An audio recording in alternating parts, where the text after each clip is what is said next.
Hi, ako nga pala si Louie. Tawag nila sa akin Inad. Magdadalawang taon ng graduate sa kursong Associate Computer Technology. Kaya magdadalawang taon na ding tambay. Pero ibang tambay tayo, tambay na masipag. Tara, samahan niyo ako magluto. May kanya-kanya naman tayong ambag sa bahay o sa buhay. Kaya ito ambag ko sa bahay, tagaluto. Mga gawaing bahay, tagahatid sundo sa mga bata. Tara, samahan niyo ako. Magluluto pala tayo ngayon ng adobong pusit na may sitaw. Natikman ko lang to sa kalenderya na kinainan namin. Natry ko lang lutuin ang tanghalian. Nakikita nyo dyan, nahati-hati ko muna yung mga gagamitin natin sa pagluluto, mga rekado.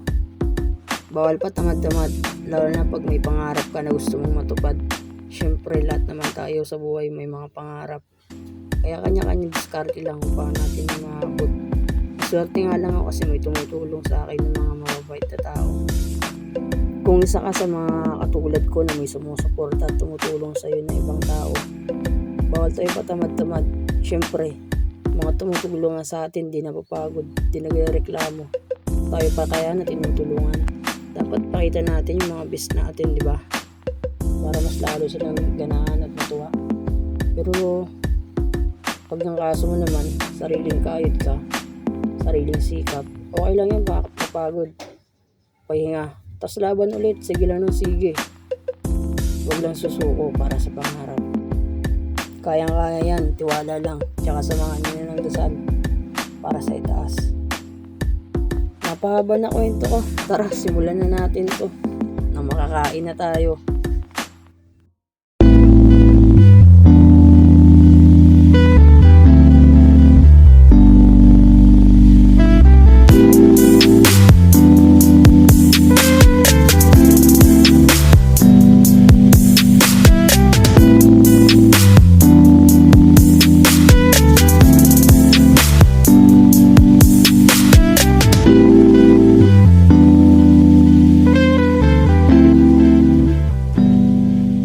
Luya pala una akong ginisa. Katapos, sinunod ko na yung bawang tsaka sibuyas. Katapos ng bawang at sibuyas, susunodin natin din yung kamatis. Hanggang madurog-durog yung kamatis. Yung durog talaga. Pagkatapos nun, sunodin natin yung yung pusit.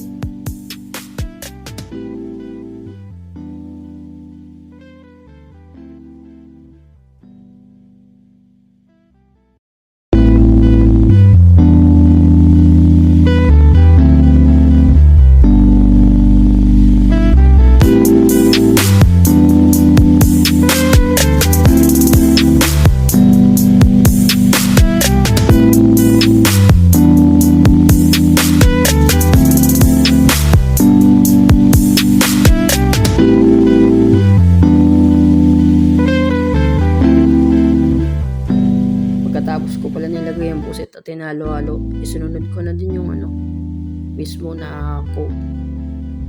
Dagdag pampalasa yun, masarap yan. Tsaka paminta. Tsaka kunting paminta lang. At saluluin natin hanggang mamix yung mga ingredients na pinaglalagay natin. Pagkatapos pala natin nilagyan ng paminta, nilagyan ko ng konting oyster sauce. Tapos halo-haluin lang natin yan. Pagkatapos natin halo-haluin, saka natin takpan, tsaka hintayin natin maluto ang pusit. Ayun na, luto na. Pwede na natin ilagay yung sitaw na ginawa natin kanina. Halo-haluin lang natin yan. Pagkatapos takpan natin ulit, hintayin natin maluto ang sitaw. Tsaka natin timplahan mamaya-maya. Tsaka naglagay na din pala ako ng toyo. Konti lang. Kasi naglagay na tayo kanina ng coke. Tsaka sili nga ba, syempre hindi mawawala yan. Lagay na natin, tsaka halo-haluin. Tsaka takpan. Hintayin na lang natin maluto, tsaka timplahan na lang natin. Yan, luto na. Sobrang bilis. Syempre titikman natin para ma-adjust natin yung timpla. Dagdag ako ulit ng konting toyo tsaka sukal pampatamis. Tsaka pwede na yan. Tsaka depende naman sa inyo sa mga panlasa nyo. Pagkatapos timplahan ulit yung titikman natin. Yun, nahuli din ang timpla. Yun, okay na. Tuna, pwede na kumain. Tara. Maraming salamat kasi nakaabot ka hanggang dito. Baka naman papalo. Thank you.